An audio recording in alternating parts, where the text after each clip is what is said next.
weekend, but has the bearded one turned the corner? And in Los Angeles, how Carmelo Anthony became the Lakers' catalyst by finding a new role in LA. And Janae tells us about how the Bulls' revamped offense is seeing red as NBA Today starts right now. Rabbit, welcome to NBA Today, joined by Janae Agumake, Ramona Shelburne, and Kendrick Perkins is going to be beaming in momentarily. Beaming in. And everyone have a good weekend? Oh, great weekend. Great weekend. You got your Halloweening? Yeah, with little ones. Yeah. What was Adorable. Danny? He was a little piggy. Oh my gosh, I love it. All right, diving into the NBA today, Ramona, you have an update on Joel Embiid. What can you tell us? Well, he's going to sit out of tonight's game against the Portland Trailblazers. They're calling it rest. They have a couple of back-to-backs in the next 7 days. But over the weekend, he did have an MRI on that troublesome right knee that has been bothering him pretty much since the beginning of the season when he knocked knees with Jonas Valanciunas. That MRI came back clean. There's nothing to be concerned about. But that knee has bothered him, and that's why they got the MRI, because it wasn't getting worse, but it wasn't necessarily getting better either. Yeah. So it's something he just has to manage, because it's not the kind of thing that you can do anything about in the middle of the season. Got it. So clean MRI for Joel Embiid, but he's resting in their game tonight. Thank you, Ramona. So more news in the East this morning. Kevin Love, according to The Athletic, is expected to miss several games in the league's coronavirus health and safety protocols. So let's take a look at the rest of the conference now and go coast to coast on the best of October, starting with the best in the East. So 4 teams are 5-1. That is the Knicks, the Wizards, the Bulls, and the Heat. And if I'd said that 2 months ago, I'm not sure y'all would. I'm sure Perk will say that he said that. Perk said he would. Yeah. And then let's go west. The Warriors and the Jazz are also 5-1, and Utah has the best point differential in the conference, outscoring opponents by nearly 13 points per game. And one of the biggest surprises thus far, you see them there, it's the Hornets are scoring over 118 points per game, best in the league after finishing 23rd last season. So those were the best teams. Now let's look at the best players thus far, starting with Steph Curry and Ja Morant, because they are the top scorers. And Rudy Gobert leads in rebounds, Chris Paul in assists, and Al Horford in blocks. Okay. Paul George. Didn't see that one coming. Steals, I know, right? Yeah, so quickly, Janae, who is your biggest winner in October? Surprisingly, the Washington Wizards. Yeah. At 5-1, Yeah. I would have never guessed that, especially after Russell Westbrook leaves. That's a big hole. No matter how you try to say, like, oh, his game is good or bad or however it works, this team has picked up, and they've done an amazing job. Bradley Beal and Spencer Dinwiddie. I mean, Spencer has been a great backcourt mate for Bradley, who has, always been top of the, points per game standings. Kyle Kuzma knows what it's like to be a role player. Montrezl Harrell is playing like a dog. Big kudos to Coach Wes Unseld, because he's been able to revamp that team in a way that they're playing fundamental basketball on both ends. And he's been that strong voice in the room that makes them feel like all they have to go out there and do is play textbook basketball. So John Wall turned into Russell Westbrook, who turned into the core of a pretty nice team so far. Good addition. Yeah, Stanford. I like it. What I'm going to go with the Miami Heat. Okay. I mean, all right, Viva. Look, it's a bit of a recency effect, okay? But we all summer long, what do we talk about? They're going to have a great defense, but I don't know how they're going to score. They're scoring, and they're scoring because Kyle Lowry is pushing the ball. 23 fast break points for their starters per 48 minutes. When you don't have a guy who can go for 35 every night, you push the ball and you create offense that way. And Kyle is not necessarily averaging a ton of points right now. He's dealing with a little elbow issue, but he's pushing the ball and getting them out and running. There are a lot of really good hustle stats from this team. Let's textbook Miami Heat. But if you look at a night where Bam Adebayo can really spearhead an offensive rebounding 17 that turns into 31 points, they're playing basketball the harder way, but the more effective way. So the Wizards and the Heat, one team that we didn't mention that we were talking a whole lot about at the beginning of the season, are the Brooklyn Nets, and they're the East favorites entering October. The Nets tried to find their footing against the Pistons last night, did a little bit. So James Harden, the Nets, hosting the Pistons. Second quarter, the Nets are up 6. Harden, guarded by Isaiah Stewart. Harden, in his bag, takes a little step back. You know that's good. Later then, in the second quarter, the Nets are up by 9. Harden, double teamed, passed it to Blake Griffin. Blake Griffin looks like he's going to pass, but then he shoots it in mid-air. Look at this. It looks like he changes his mind. Hold up, wait a minute. And he says, I'm going to shoot that thing. Well, hang on. Yeah. That was finished? No. And he made it look easy. All right, less than 3 minutes left in the second. Harden throws a pass ahead to Kevin Durant, who does what he does. Harden finished with 11 points, 6 rebounds, and 7 assists in the first half. So in the third quarter, Nets up 17. Watch Durant here. He comes up, it looks like he's trying to fight through a screen, but he gets that elbow up a little bit high, hits Kelly Olynyk. That's not a little high. That's very a high. little lot high. A lot of high. That's a lot high. That's a lot high. Like elbow well, to the the chin. referees agreed, and he gets a flagrant 2 foul and is ejected. He finished with 23 points, so closing seconds of the third, Harden drives, launches to DeAndre Bembry. Harden had 18 points, 10 rebounds, 12 assists. It was his first triple-double of the year, ladies. 117-91, Nets win it. I think the confidence and just my rhythm and all that's coming back, simultaneously together. And it feels much, much better. I kind of knew that I was going to have a slow start just because I wasn't, playing a lot. I knew the work was going to catch up and ultimately I was going to get back to where I needed to be. Game by game, I'm just more confident, extra pep in my step, just overall, much better. So James Harden struggled getting to the line in the first 5 games of the season, only averaging 3 free throw attempts per game. But in these last 2 games, he got to the line 22 times, and the rest of his game opened up, increasing his numbers across the board. So, Shanae, how have you seen Harden flip the switch? I love it because we saw it in one game when he shot 19 free throws. Yep. And let's go to the board. Why don't you guys come with me so I can break it all down? Break it down. What I really love about James Harden is that he walks the walk and he doesn't talk the talk. He'll let his game speak volumes. So give me the tape, producer Jesse, today. This is what he was dealing with the beginning of the season. A lot of contact, drawing fouls, and getting up. He's a very durable player with the exception of last year. And he took all of that angst and everyone saying, is he okay? And all that type of stuff. And he translated it to his game. Look at how many defenders are always hanging on him, and he's realized ever since that 19 free throw game, he's got to lock in. Whether it's getting to the paint, finishing at the rim like we saw all the time in Houston, or saucing on the perimeter. James Harden's first triple-double of the year is largely because he's flipped the switch, because he heard everyone talking about him saying you need to be more aggressive, and when he was aggressive, was aggressive. He said V. What happened? Aggressive. Netflix is so much better, Aggressive. you know what I'm saying? I love it. All right, so Ramona, Harden previously mentioned how hard it was for him to train this summer following that hamstring injury. What have you heard about his route back as Kendrick Perkins is also going to be joining us? He was rusty, right, coming into this because he was not able to play basketball over the summer. He spent so much time just rehabilitating that hamstring injury. He had 2 grade 2 hamstring pulls. Okay, that is a serious injury. Just one of them. He came back to have another one. Right. He had to spend all summer just working on the hamstring. And I know you have the social media jokes, right? He was out with little babies, a fashion week. He was working hard to just rehab that hamstring. But his game, as Chene says, has so much finesse to it, has so much touch. He's such a good shooter and such a crafty player. He just needed a little time to play his way back into shape here. Absolutely, and he said that he wasn't really able to do all that much. I feel like we saw this movie before last year. Right, and I'm hoping, is this going to be the sequel? That's kind of what we're gonna have to see. I promise Kendrick Perkins. Kendrick Perkins is joining us now. So Perk, we saw KD also get ejected in that highlight. He threw a ball into the stands on Friday night. It earned him a $25,000 fine. What, if anything, do you make of these instances? You know what? It's hard to say for the simple fact that, the game that he threw the ball in the stands, they actually won the game. And then even the game that he got ejected, they were up by double digits and were actually playing good basketball. So I don't want to say that KD was frustrated. I just think that, he just have, it's emotions, right? And I don't know what's going through his head. I think a lot of us really don't know at times what's going through Kevin Durant's head, right? So I don't want to make assumptions, but at the end of the day, I'm not used to seeing this KD. He's more physical. I don't know if, the Kyrie Irving situation is taking a toll with his frustration or whatever it may be, but at the end of the day, I still can't figure it out. They were winning the basketball games. They won the games. I don't understand the throwing of the ball in the stands. Yeah. Well, Perk, the Olynyk play, don't you think, though? Kelly kind of gets into it with people. That's sort of his game. He does. Yeah, I could see that, but KD didn't seem way worse. Just think about it.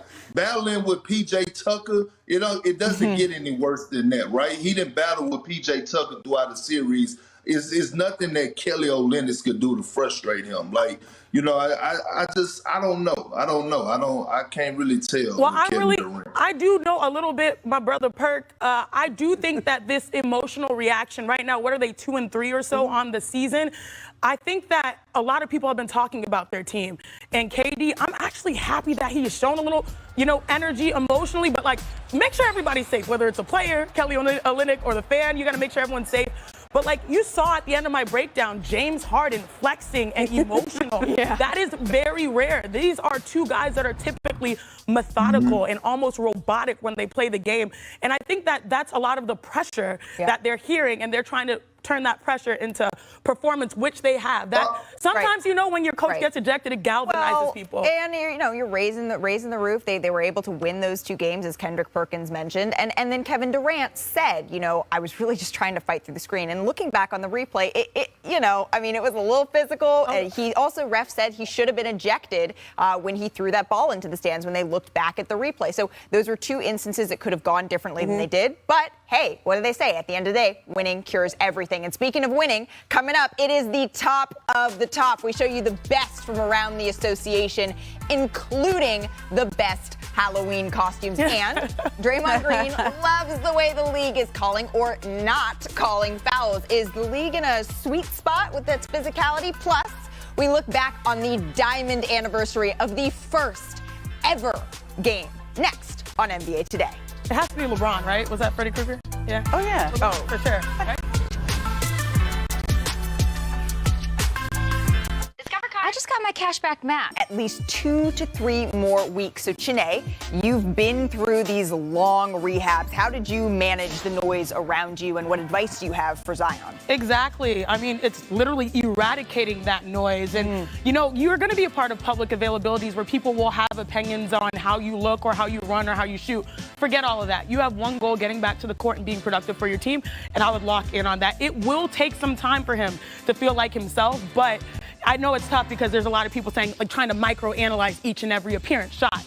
Just let this young man have some time. Absolutely. And the Pelicans, they need him to come back. The sooner the better, but only when he is healthy. So let's run through some of the top from this weekend's action. And first up is top handles. Let's go to Svi going behind the back. We'll start there. Oh, smooth. Oh! Yeah, that's like the cone drill. When you play basketball as a kid, you go here, bam, right there. That's clean. He was like, all right, this is my human cone, and I'm just going to move right through it. When you dunk, you get I'm going to move right through it. And then we're going to also head to Chicago. DeMar DeRozan. Oh, I love this one. Jordan Clarkson. I love this one. It's easy money. I love this one because he's a king of the mid-range. And guess what? Where Stop. he lives. You reach, I teach. You reach, I teach. Can we put that on a bumper sticker? 100%. Reach, I teach. I love 100%. that. I love that. And then last, we got Kevin. Sorry. I mean, that was rude. And look at the bench reaction. I hear you. I hear you watching that. I mean, look at the bench. The bench goes. That's why they call him the sniper, because sometimes it's like, bam, got your ankle. ankle. And you don't even see it coming. Bam, got your ankle. She said, bam, and then got your ankle. All right, let's go to top dunks. We start in Memphis, where Jared Jackson Jr., I mean, he destroys the rim. Can you still get up like that, Perk? It's about time. I've been waiting on this Jared Jackson Jr. right here. Nobody want to see layups. This is what we've been waiting on. Well, and then you got to go to Milwaukee. It's not often that guys can catch a body on Giannis Antetokounmpo like that. That's grown man type stuff, too. That's Shaq stuff right there. Finally, we got to come back to L.A. because, I mean, LeBron here, it just... He just got to show off. You know what I mean? Just lay the ball up. I mean, that was one where I actually got off my couch and was like, whoa, whoa. All right, headed to top duel, Luka Doncic versus Davion Mitchell. Okay, first, Luka gets the best of him a little bit here. All right. Okay.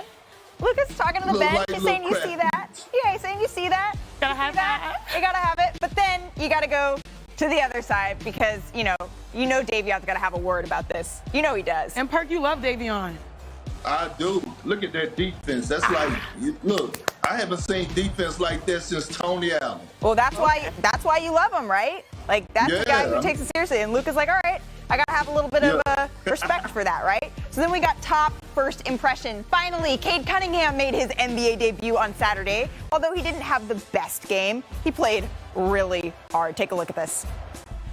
Okay, he's active. And that's all you want. Like your first game out after being hurt, that's all you want. Is this a candidate for Let's Get It? Isn't that your segment, Perk? Yeah, I was just about to say that. Why is this even on here? This should be on Let's Get It when I'm in studio. This is you doing all the little things. Well, you're coming back into studio later this week. We're just going to have to take a deeper dive. All right.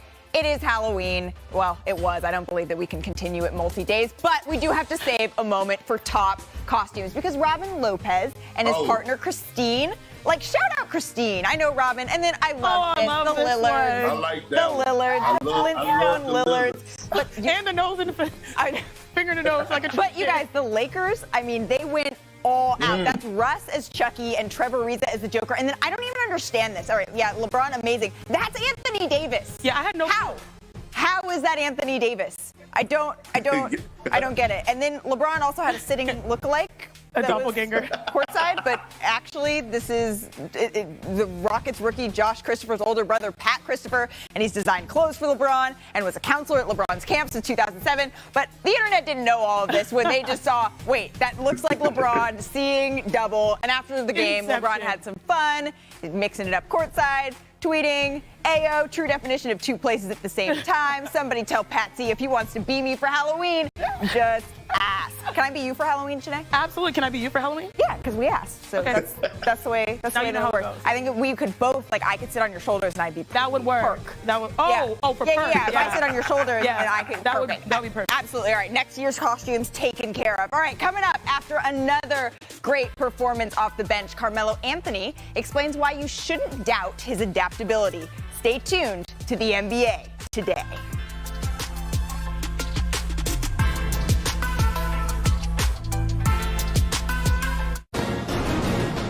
Team defensive concepts. I was talking to Frank Vogel last night. He said he's really bought into the system, and when he does that, it's contagious for the rest of the team. So when you get veterans like Carmelo who are giving that kind of effort and doing the dirty work, like just on the block and banging with people down there when they're not getting stats. Now, last night he had stats, 4 blocks, 2 steals for Melo. He's never done that. Yeah, and he was looking good. The Staples Center crowd they erupt for him every single time. But the question that certainly existed at the beginning of the season and is still playing itself out, right, is how are the veterans that you mentioned, how are all of them going to fit together? So what role has Anthony Davis played in that defensive cohesion? Yeah, look, the Lakers came into Sunday's game 27th overall in the league in defense.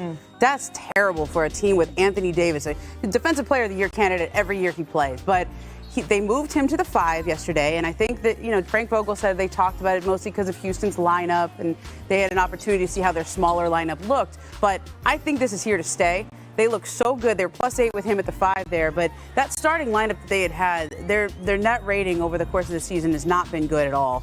The least effective player in that starting 5 has been DeAndre Jordan. So I think he moves to the bench, AD at the 5. And yesterday they went with Kent Bazemore and Avery Bradley as the 2 other starters. Those are defensive guys. Those are defensive-minded players. And this is Frank Vogel saying this is how this team needs to win. We need to make our money on the defensive end of the ball because they lost a lot of their good perimeter defenders, but now they still have Anthony Davis. Well, and we saw the Lakers have some success with Anthony Davis at the 5 on that championship run they made in the bubble. I know you were tweeting about this game, but you know who else, Ramona, who was tweeting about this game? Let me guess. It was Big Perk. Late night Perk. He was watching the Lakers game intensely last night, late night Perk. So I want to ask you, Perk, what does Carmelo's performance say to you? It says a lot. And on every night with the Lakers, he's either going to be the 4th option, sometimes the 3rd option, sometimes the 2nd option, and even last night, the number 1 option. Look, Carmelo Anthony haven't seen this many wide open looks since Moby Dick was a goldfish, okay? And when you look at the pressure that LeBron James and Russell Westbrook puts on the defense, Melo is wide open, which all he has to do is catch and release. And that's what he does best is get buckets. And what I'm seeing is right now, Melo is flourishing in a role that they wanted Kyle Kuzma to do last year, right? Come in off the bench and provide a spark offensively and get buckets. And that's what he's doing. Okay, so then what is the areas of improvement you still want to see, Perk, for the Lakers? I mean, Ramona touched on it, Malika. It's that defense, right? And I think I tweeted last night about why put Anthony Davis at the center position if you're not going to feature him in the offense. And then I had to go back and think about it that I was a defensive-minded guy. And I also love what Frank Vogel is doing by putting Anthony Davis at center, even if he's not featured in the offense, because you know what it's doing? It's challenging Anthony Davis to be the anchor on defense. And that's what we saw last night. Forget the double-double that he had. I saw Anthony Davis anchoring the defense, switching out on pick and rolls, guarding little guards on perimeter, anchoring the defense, contesting things at the basket. The Rockets couldn't get nothing easy. And he was rebounding at a high level on both ends of the floor. So I actually love the move by Frank Vogel because it's in a way, it's challenging Anthony Davis without even saying a word to him. So quickly then, Perk, if I know it was against the Rockets, who've been struggling a bit this season, but if that continues, if Anthony Davis can continue to be the defensive anchor and they take a step up here, what's the ceiling for the Lakers, do you think? Oh, it's the championship. And we all know that he could do it, right? We saw it 2 years ago when at times Frank Vogel used him at the center position and challenged him, and he delivered in great fashion. It's all about his mindset. But if Anthony Davis is going to be the best defensive player on the floor night in and night out on both teams, the opponent and with the Lakers are going to win the championship with flying colors, and Anthony Davis is going to win his first Defensive Player of the Year award, which he could possibly win. And when you have perimeter guards, like a perimeter guard like Avery Bradley, it also takes a lot of pressure off of Anthony Davis. I love what Avery Bradley brings to the table, but AD being in tune and actually embracing the role of playing the center position will be everything for the Lakers. Well, and they don't even have their full cavalry yet, right, Perk? So we're going to see this get to shake out a little bit. Don't go anywhere because I'm going to need you in just a minute. The Lakers held the Rockets to just 85 last night, and throughout the league, offensive numbers are down compared to last season. The average offensive efficiency is down by 6 points per 100 possessions, and field goal and three-point percentages were also better last year. And Draymond Green and Steph Curry, they seem to be delighted by the way the game is being played now. Can I say how satisfying it is to watch the game without all those terrible calls? That, you know, guys cheating the game and grabbing guys and getting a foul. I've been really enjoying watching basketball this year. So kudos to the league and the referees. It's been great basketball to watch, and I think it's great for our game. For me, in Portland, the first preseason game, I had that one where I tried to draw a foul, and you just got rid of that impulse. Figure out what other options you have. It's great for the game. I know a lot of fans are loving it. The defensive-minded players are loving it. For us to like to put the ball in the basket and focus on that, I've tried to, my entire career. So I don't think it's a huge adjustment, but I like it. As we welcome back Chanae, you heard what Dre and Steph said, so do you agree? This is why I love the Warriors. And this is why I love that duo of Draymond Green and Steph Curry. I absolutely agree because what have we been talking about? Not just great offense throughout, the NBA the last few years, but it's nice to bring back the great defense. When we look at teams like the Miami Heat and how they're completely switchable and Bam Adebayo is going to work. And we talk about teams like the Chicago Bulls who have brought in savvy vets, but then also we're seeing highlights of them defensively. Like, I love this. When you get so much offense, it's great for the numbers and analytics and for the fans, but we also want to see what makes basketball its truest essence, and that's just the hustle, the heart. And so that's what this, change has really brought, and I'm glad that both, having the cosign of the best arguably shooter of, all time, it's great. Steph Curry, for him to say, I agree too, so that, shooters have that balance. So Perk, where do you then find the happy medium between too much contact and too much freedom?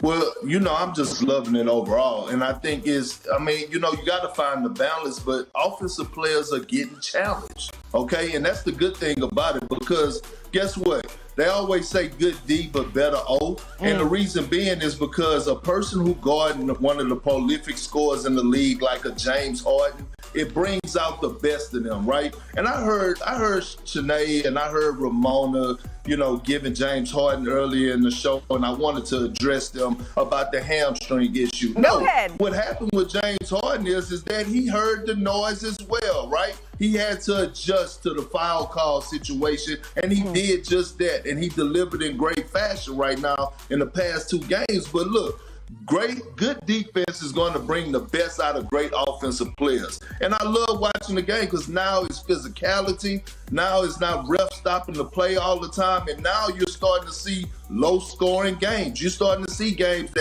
that's 104 to 103. Well, last year would have been 138 to 137. And so I'm loving the change along with Draymond and Steph Curry.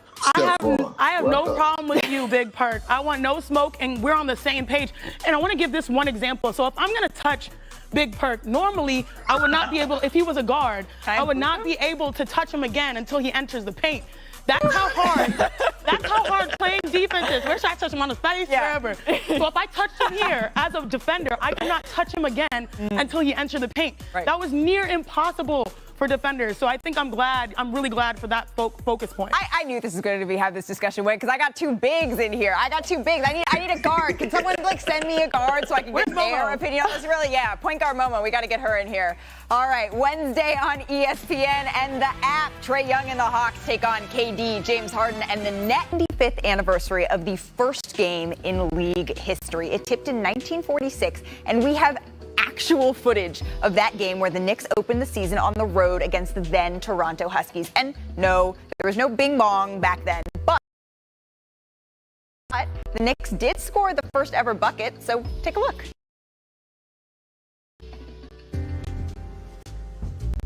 Pro basketball in the early days of the NBA, there was a great deal of questioning whether or not it could be a major league sport at the outset. If a youngster was to see us play, they wouldn't really think we were playing basketball. We didn't have the individual style of play. We didn't have the size and the agility and the talent that they have today. None of the writers really believed that we were better than the college teams. So we actually had to go to their gyms to prove that we were better than the college teams. November the 1st, 1946. It was exciting because it was the first game. The crowd had not been used to seeing basketball players. They had been seeing the hockey players. So when we had a jump ball, they used to call it a face-off as opposed to a jump ball. Nothing preempts hockey. That's what caused the first game to be played. Everybody opened up that Saturday in the NBA, but being there was a hockey game, the Toronto Maple Leafs were playing on Saturday, they reverted it to Friday, and we became the first ever game. I made the first basket of the game. It was a simple give and go. It was quite a thrill, and I think back, first 2 points scored in the NBA. I kid Ozzy about that. The only reason he scored it because I wasn't guarding him. In the entire second half, the game seesaws back and forth with each side holding a temporary edge. The Huskies go down the court to score again and come within striking distance of victory. But despite the comeback, New York scores this basket to win 68 to 66. It was a thrill being an original Knick. You know, like any good house, it's built on a strong foundation. And we felt, at least I felt, that I was a pathfinder. I was there at the beginning. Never dreamed, never in my wildest dream ever thought that it would elevate to the way it is today. You feel a little bit like a pioneer coming west in a Conestoga wagon, or Lewis and Clark. I mean, I wouldn't be as proud if basketball had become defunct or gone downhill, but look at the NBA right now. Coming up, after Chicago's torrid start to the season, Chiney explains how the New Look Bulls are stampeding the opposition. NBA Today continues right after this.